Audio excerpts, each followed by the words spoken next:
Kennedy come to mind. Ask not what your country can do for you, but what you can do for your country.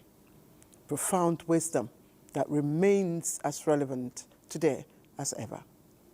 Now, Theodore Roosevelt adds even more clarity to that. He says, it is not, now I quote, our gold, our crude oil, gas, or rich mineral resources that will make us great or a great nation, but the use to which we, as patriotic citizens, put them. So, as a Nigerian, how committed are you to the growth and development of our nation? Now, that's the question our very first story tonight seeks to answer. And for that, here is Tessie Omeri with her findings. Patriotic to a once nation is to believe absolutely in the success of that nation. Fundamentally, let us be intentional about loving this country. Intentionality is key, and that is where true spirit of patriotism comes. Why they carry 500 naira? Somebody say, in get 250. Please, I should help him. When they say, please help him, because I'm the I'm the citizen of the country, of Nigeria. So I assist him so that make it not stranded. Try to find out to know what our neighbors are doing. If you think they are not doing what they should do, you alert police. That way we can be patriotic. These are a cross-section of Nigerian populace with their individual views on what patriotism means to them. Right or wrong, it is imperative that the task of nation building is a collective one that requires input of every citizen. Obedience to law and order, payment of taxes, respect to constituted authority and national symbols, as well as community efforts to complement government in service delivery are some of the indices one can measure level of citizens' patriotism to his or her country. The level of patriotism in our people is actually very low, and that's because of distrust. There has been this lack of trust for a very long time. Nigerians to be patient, to be more patriotic, to look at government institutions or government infrastructure as Nigerian infrastructure, not just for government. It belongs to you and me. We have obligations as Nigerians collectively from all walks of life to remember that we need to protect our environment. Stakeholders also say there is need for more education on the proper usage of national symbols and cherished monuments. They are singing national anthem. You respect the anthem of your country. The national flag, sometimes when we're asked to put flags in our houses, some people leave the flags torn and worn out. That doesn't show that you really dignify the country. Observers are saying that whatever the case is, patriotism to our country will bring out the best in the Nigerian project. I know what you're thinking, but as for me, I'm always proud of my Nigerian heritage. Tonight, let's take you to the serene waterside of Bonny, specifically Okrika town in Rivers State. It's a place that I once had the pleasure of visiting by boat. The breathtaking experience left a lasting impression you don't want to know. Now, Okrika is known for many things. First, its very rich fishing culture, and of course, unfortunately, the challenges of insecurity. But beneath the surface of this picturesque and tranquil town, however, lies a deeper struggle. Pollution, climate change, all have cast their shadows, threatening the livelihood of this wonderful, exciting people. So in the next report, Ijoma Ugweke takes us on a journey to Okrika to uncover how the resilient men and women there of this beautiful community are navigating their challenges and, of course, striving to sustain their way of life. Fishing is a popular economic activity the Okrika people are prominently engaged in, as the many rivers harbor rich seafood. In addition, the rich crude oil deposits and natural gas, with the activities of oil mining and refining companies, contribute immensely to the economy of the area. This is a waterfront in the famous Konuju community, where fishing is a major occupation of the people. It may interest you to know that this river cut across many communities in Okrika Kingdom. Before now, this place was beehive of activity. You can see this. For now, you see a few boats, but before then, several people. This one throw before the fish will make an escape. Another one throw like that, and they make good catches. That's why you see those women there. They are waiting for the full tide so that people who went to fish will come. They will buy from them and sell at various locations. The fishing occupation, which is a major source of livelihood of the Okrika people, has continued to face serious threats over the years due to continued oil spillage from damaged pipelines, vandalism, gas flaring, and industrial waste on the waterways. Fishermen are still struggling with the artisanal method of fishing, while fish traders lament over poor supplies. They are seeking the attention of relevant stakeholders to these activities that are reducing the aquatic foods such as freshwater fishes, periwinkles, and oysters. They are also hopeful for empowerment with modern facilities. I used to go bush, go cut stick, pin, and set this type of fire.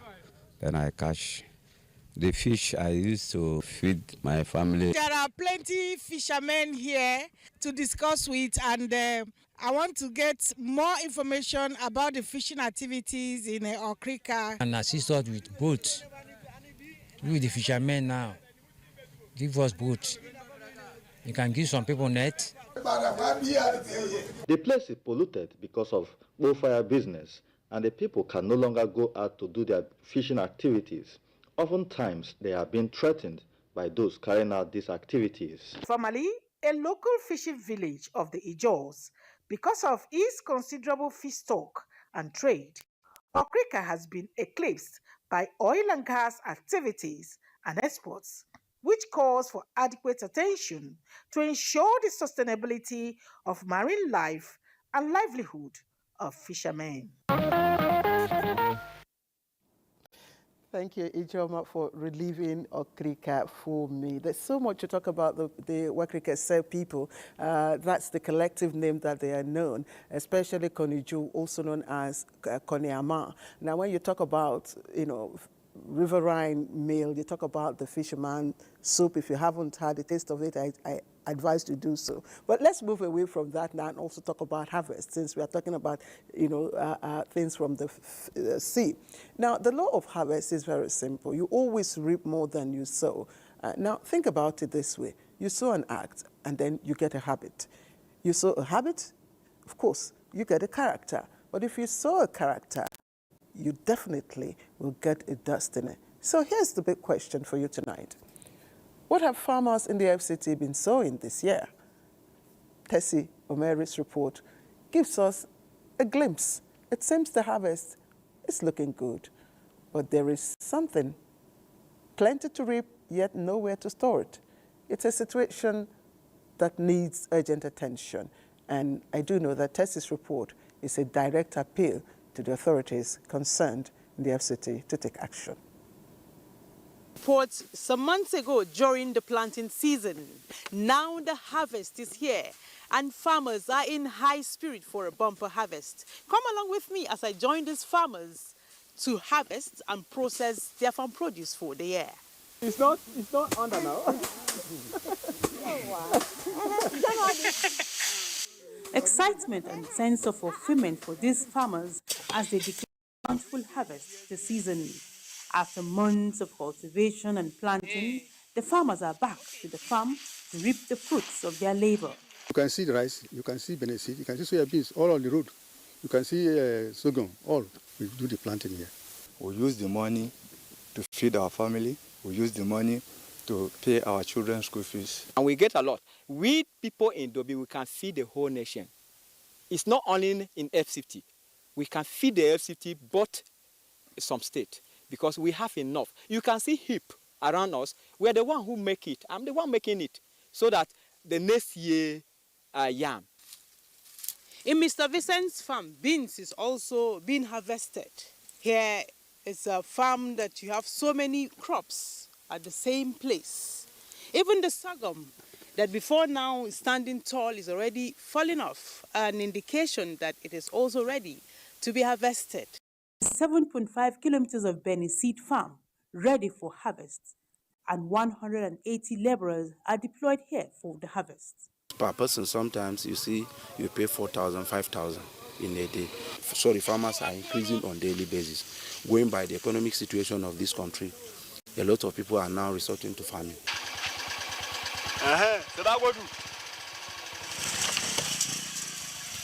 However, challenges of insecurity, inadequate funds, among others, still persist, resulting to poor harvest in some areas.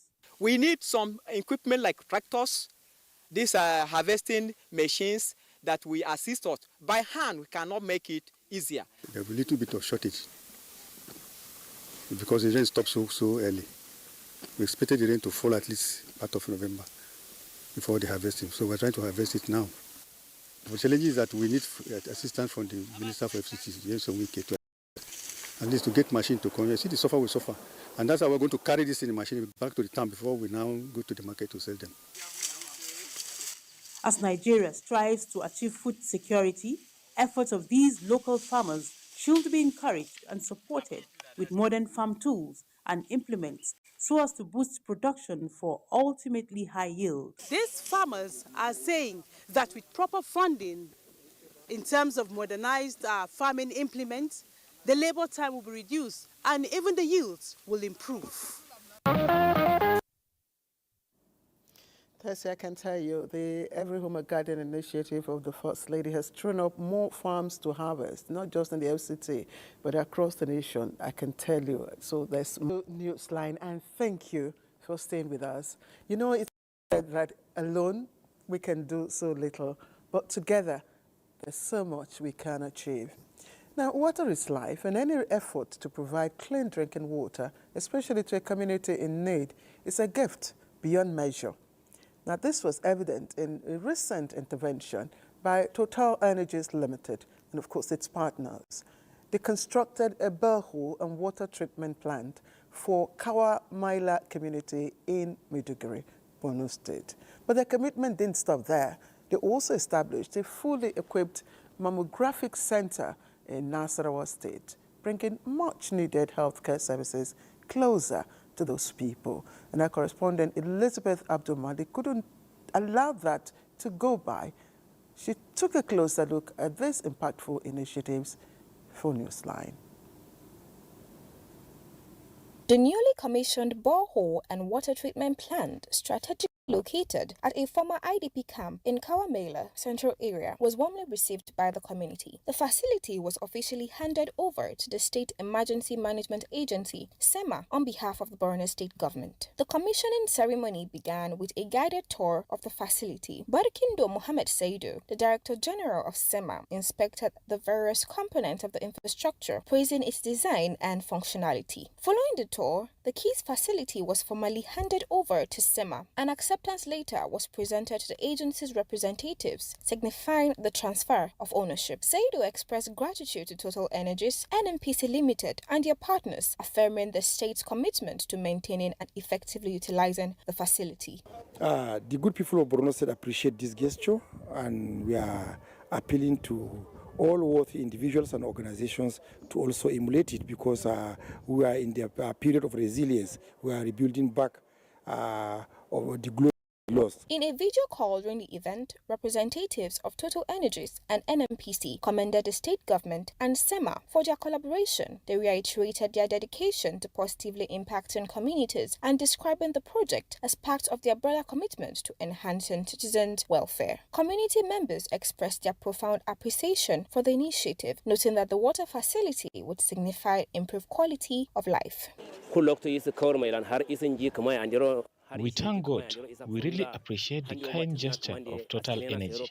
Meanwhile, breast cancer remains a significant health challenge in Nigeria, adversely affecting patients and their families. To combat the rising cases, Total Energies spearheaded the construction of a state-of-the-art mammographic center in Nasarawa State. The Nasarawa State Deputy Governor, Dr. Mohammed Akabi, hailed the center as first of its kind in the region. He emphasized its role in the early detection, diagnosis, and treatment of breast cancer, stating that the facility would significantly improve healthcare outcome. Akabe assured the donors that the state would ensure its proper maintenance and efficient operation.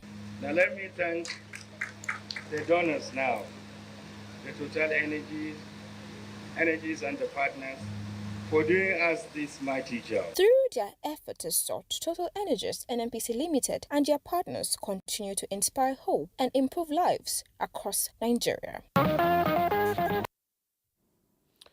All right, thank you, Total Energies Limited and partners. Now, to conserve nature's gift to the nation, now very prominent and key players are putting human and material resources together, of course, to revive the national parks. This is when the African Nature Investors and the National Park Service extended the national park reforms to the part of Gumti Park in Tongo local government area of Adamawa State. Simon Asha reports. The investment of over 14 billion naira in the Gumti Park, in addition to the provision of accommodation, transportation system, among other basic amenities, are steps towards transforming the park. The commissioning of the new rangers outpost by the African Nature's Investment in collaboration with the National Park Service in Gumti Park of Gashaka, National Park in Songo local government area of Adamawa State, is not only to consolidate on the benefits already enjoyed by the rangers and the locals, but to preserve the rich heritage of the nation. And there are social amenities that the community in Gumti sector is supposed to benefit. And this is one of it. The effort is to also make it a center for tourism attraction befitting a national park. The outpost houses over 50 rangers and support staff permanently here within the north of the park. This outpost has 24 hours electricity. The outpost has water all the year round, from rainwater harvesting as well as water boreholes. The outpost has 24 hours internet. So even though we are here in the middle of the bush, we can communicate with everywhere in the world. This just gives you a taste of what we hope to achieve in other parts of the park. The stakeholders and investors are committed to address the challenges of illegal mining, illegal grazing, encroachment, among others, posing threats to the well-being of the park. This moment is not just a milestone in the preservation of our natural heritage, also a testament to what can be achieved when partnerships are forged for a common purpose. Communities around the park display their rich cultural heritage to the admiration of the guest.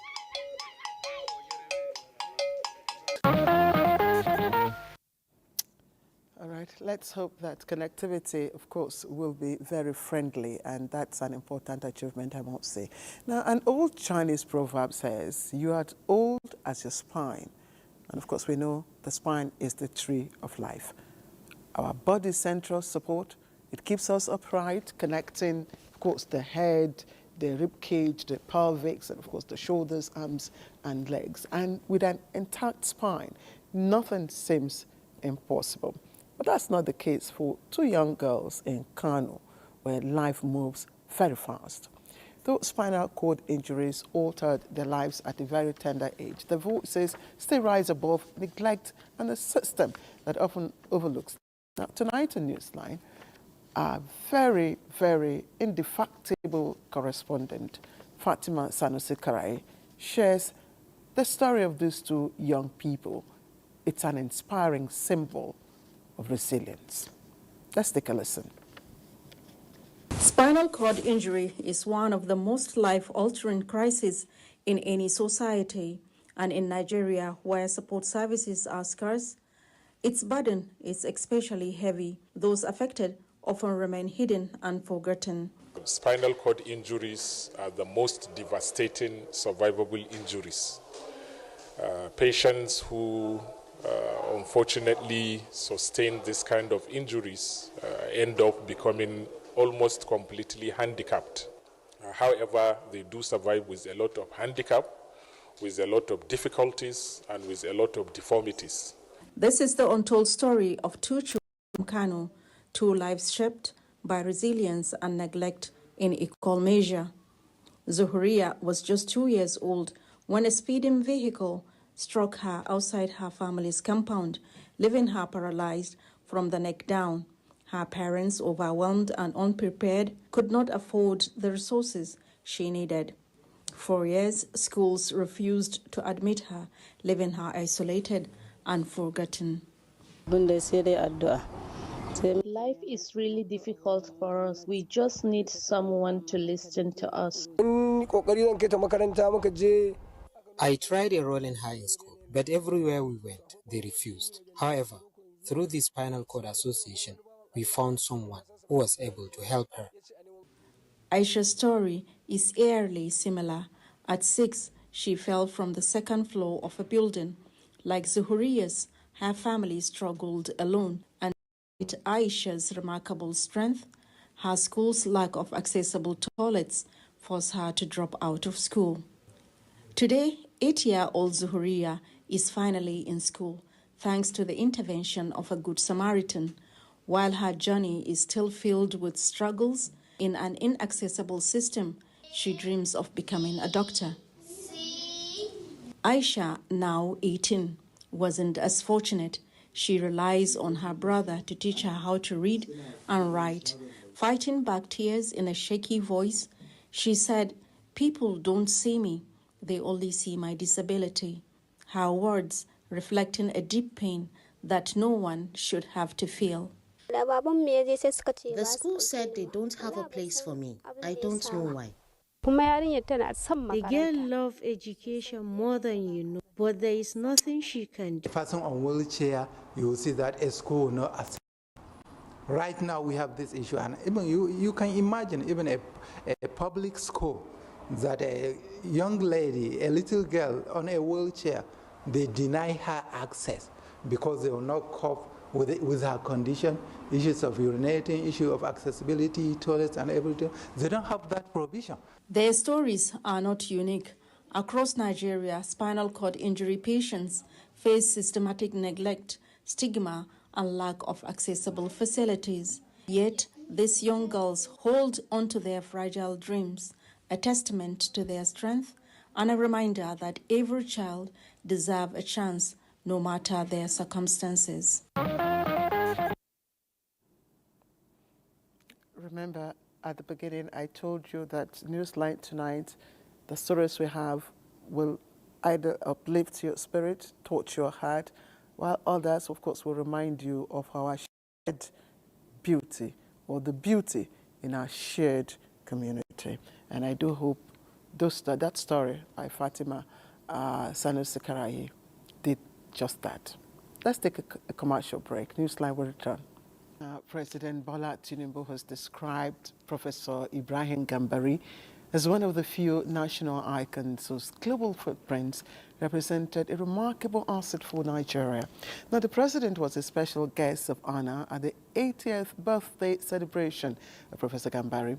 Former Chief of Staff to former President Muhammadu Buhari, Abdullahi Gwanari reports that the president was represented by the Minister of Information and National Orientation, Mohammed Idris, extolled the virtues of the octogenarian as a key player in the evolution of modern Nigeria, whose footprints have also impacted significantly on diplomacy, democracy, and national development. The president acknowledges that his legacies will continue to shape the nation's foreign policy and inspire future leaders. And we are all proud of him. The president is absolutely proud of the services he has rendered for our country. And the president wishes him many more years of great service to our dear country. Nigerians should look up to the best among them. We have so many people that have offered so much to not just Nigeria, but to the entire world. Professor Gambari is one of them. We feel that the kind of service he has rendered is worthy of emulation. The present message is that we should all be patient. Nigeria is not a bad place. It is a very promising country. We, of course, have our challenges. These challenges will come and go, and like every developing country, like every country that is also going through this kind of transformation, this kind of progression, patience is the key. And my own commitment to Nigeria, and I want to promise that for the rest of my work, Almighty Allah may have left for me, I'll continue to serve Nigeria.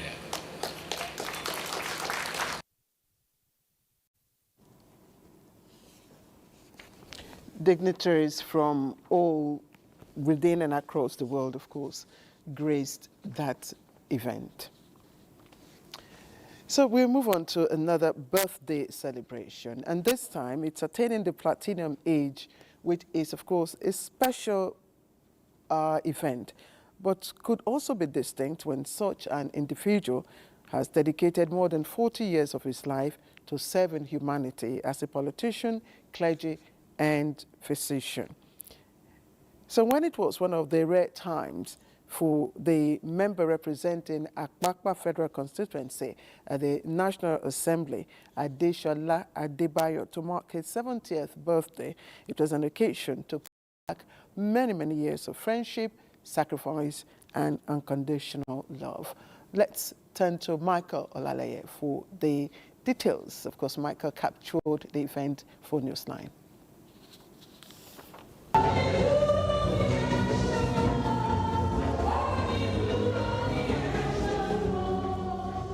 Stepping out in style in his usual simple nature and a persona driven by his love for humanity. Behind his charming smile is his love for his constituents. Who is he? Adeshola Adedayo. He is 70. The verses of hymns and renditions delivered at the service define the thankful nature of the lawmaker. And just like the psalmist, he has returned to give God thanks for an impactful life of purpose and service. Our help is in the name of God, who made heaven and earth. Life is a gift, and each day offers an opportunity to do something good for God and to do something good for the people we serve. It has been the hand of God that made Adeshola Adedayo what he is today. He has been fantastic, brilliant, eloquent, and he has been representing us and representing us well. The birthday boy, who is the Deputy Chairman, House Committee on Health Institutions, recounts his moments from birth to adulthood, which made his 70th birthday special as a physician, clergy, and politician. I thank God for my life and the grace upon me. And I think there are no other combinations other than the combination of being a pastor, a politician, a medical practitioner, and a community leader. Even somebody in my church said he wonders how he does it. A pastor and a politician and a doctor. And he does the three perfectly by the grace of God. He has always been a man of courage, a man of tenacity, a man of vision. Flanked by his constituents, associates and party members, it was a day to appraise the celebrants' efforts in promoting community support and providing leadership roles. Presented by Progressive Christian Forum. Sir. The former two-term chairman of Abapai Gomu Local Council Development Area is obviously rededicating his commitment to humanity even beyond 70.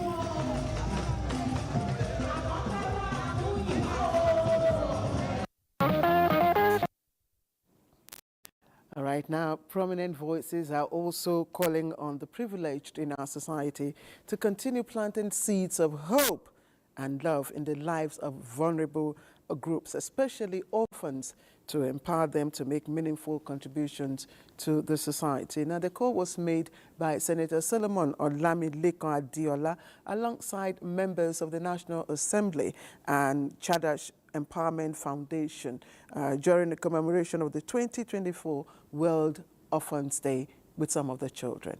Here is Tokwe Alabi with the rest of this story. Tragically, millions of children world over become orphans due to war, famine, displacement, disease or poverty, and to make sure they are not forgotten is the reason Chadash Empowerment Foundation, a non-profit organization founded by Chief Temitope Adiola, wife of Senator Solomon Adiola, is hosting orphans on this special day to address their needs. Yes, orphans! Thank you so much, Your Excellency. Each of these children carries a story of loss. They carry a story of resilience and unyielding hope. They are silent witness to life's harsh reality, yet they also embody the strength of our human spirit. It was an opportunity for some lawmakers from both chambers, including ministers, to identify with this vulnerable group and lend their support. The Senate stands in support of the noble objective of this wonderful organization. Something does not become a tradition unless it is sustained. And I'm happy that this is becoming a tradition. To the orphans, children, I want you to know that you are seen, you are heard, and you are loved. Our ministry looks forward for partnership together so that we can restore the hope of average Nigerian. Apart from about 30 orphanage homes that benefited from various donations, completion of proposed JKS projects in Kubwa, Abuja, to cost about 500 million naira, got a deserving attention. Okay, I felt elated, enlightened, and assured that somebody is there to love me. I should be able to help someone out. I should not be stingy. So giving is part of us and is the secret of our success. So it's embedded in us, and we cannot do but continue to give to the society, continue to give to humanity. It's about one voice in changing the narratives and a reminder of the profound impact simple acts of kindness can make on young hearts. Let's take you now to the heart of Birinkebe. The historic Gwandu Emirate came alive with vibrant energy and cultural pride. And that was during its maiden horse racing and cultural festival. Now, it wasn't just a spectacle. It was a celebration of heritage, tradition, and of course, the enduring legacy of the revered Islamic scholar Abdullahi Fodio. From exhilarating races to captivating displays, the week-long festival was something for everyone. Correspondent Abdul Jalil Mohammed Bawa was there. The maiden Gwandu Emirate Annual Horse Racing and Cultural Festival now brings to fore the annual festivals celebrated in Kebbi State. The centuries-old emirate showcases the rich cultural heritage of the emirate and the legacy of the founder Abdullahi bin Fodio, known as Abdullahi Gwandu, who lived between 1766 to 1828, who have written more than 200 books in various fields even before the European invasion. This year's Gwandu Emirate cultural event was with a series of activities such as the agricultural trade fair, horse racing, Doba, archery, and the Asian Fulani Hoktungu, a long tradition of the Fulanis celebrated only in Gwandu Emirate throughout the country, which showcases the Fulani culture and their intimacy with their animals.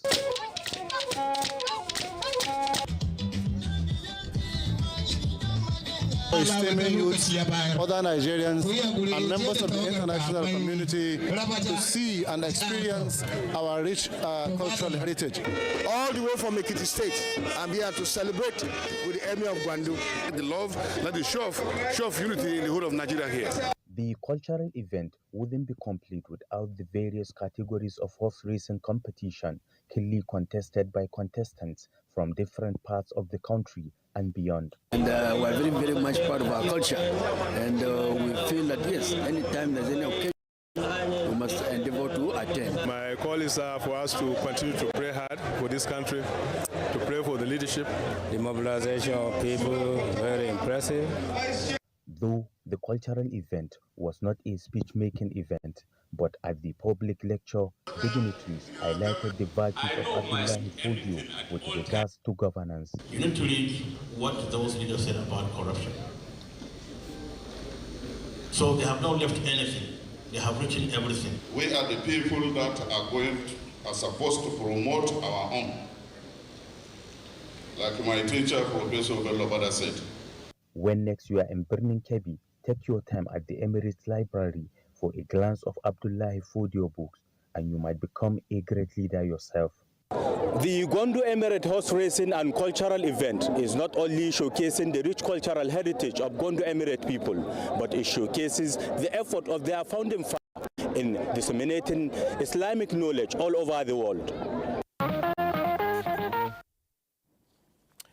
All right, you're watching Newsline. Time for another break, but don't go away. We have much more on the line tonight for you. Accounts. Account name, Emblem Appeal Launch. Account number 393-200-7526. EcoBank Nigeria PLC. So tonight, I find myself again reading a tribute to a beloved sister and friend, Joy Osiago. They're saying when a loved one becomes a memory, that memory transforms into a treasure, an irreplaceable part of our hearts. Now, Joy's life and the impact she made would always resonate with those who had the privilege of knowing her, especially those who took time to honor her during her final moments. Oyemi Ajayi brings us more on this very solemn occasion.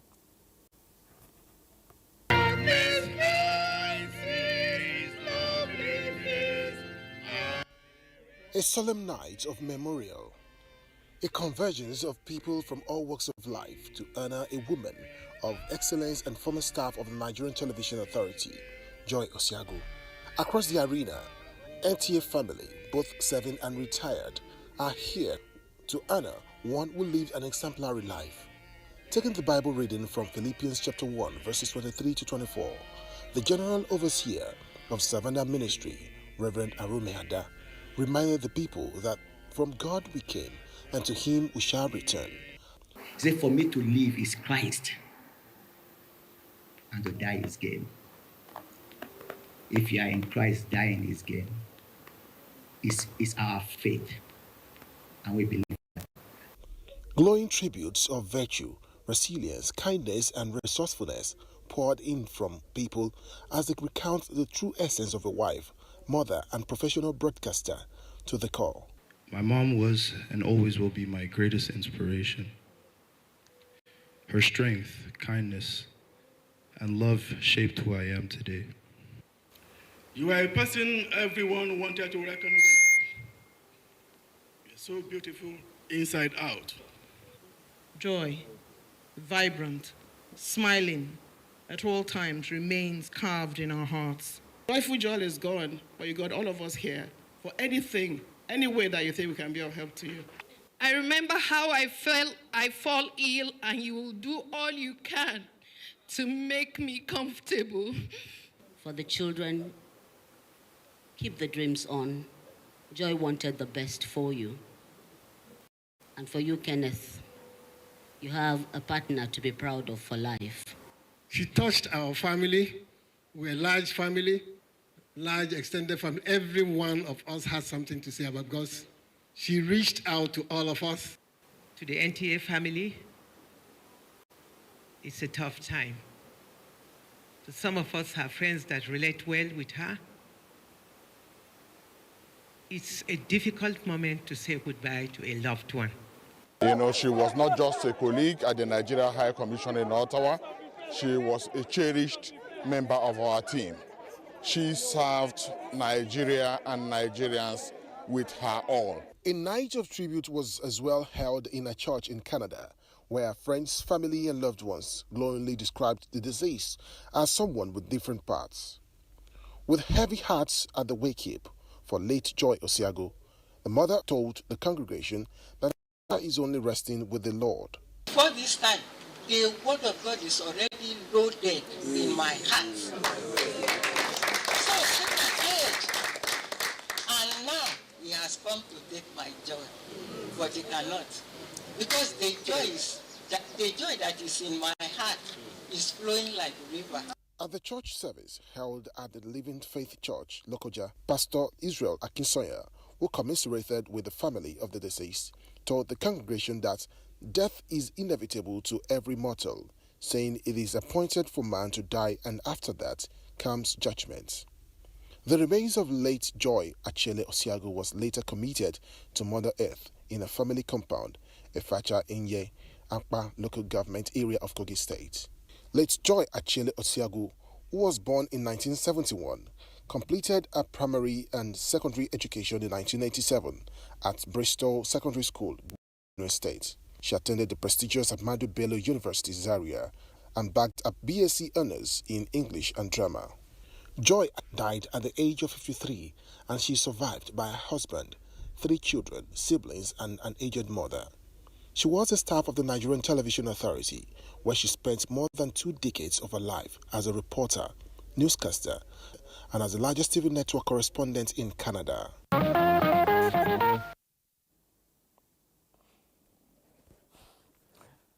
Though Joy is now a memory, Joy Osiago will always remain a treasure in our hearts, the hearts of our family, friends, and colleagues, especially here at NTA.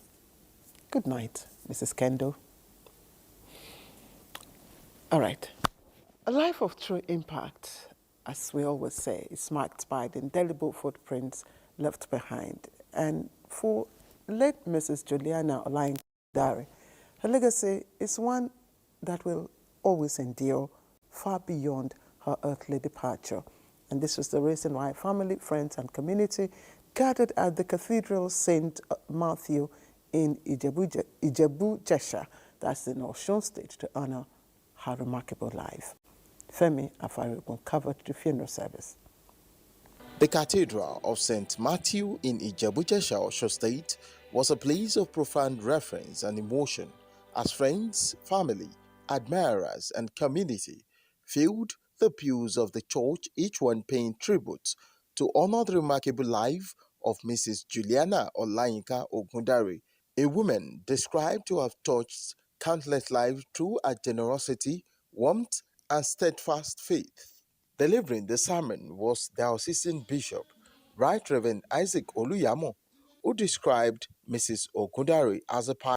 Even if you are rich or you are poor, whether you are good or you are bad, one day you will leave this earth.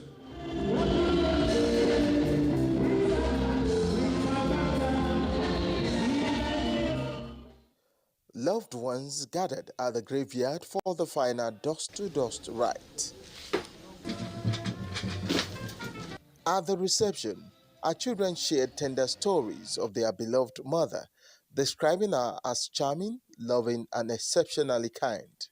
My mother was an amazing woman, a hardworking woman, a woman of faith. Quite religious. I mean, she gave of herself. There's nobody that I believe will come to mom hungry and they won't leave filled.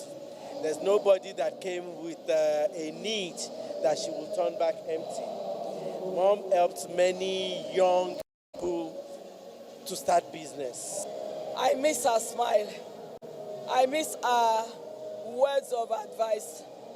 I miss the best friendship as a best friend. She was a very astute businesswoman, and all this money is not going anywhere but on our family. Mrs. Ogundare's life journey was one of accomplishment and dedication as she began as a teacher, then became a registered nurse in the United Kingdom. She retired at Lagos University Teaching Hospital. One of the most caring and generous people that you'd ever meet. She just had this beautiful soul. She was a fashionista. Very gentle, caring, and she will feed you until you're tired of eating it because that's her favorite food for us. After retirement, she went on to build a successful career in business. Through the 22 years she spent on earth, Mrs. Juliana Olayinka Ogundare was known for her strong Christian faith, her purposeful approach to life, and her tireless dedication to others.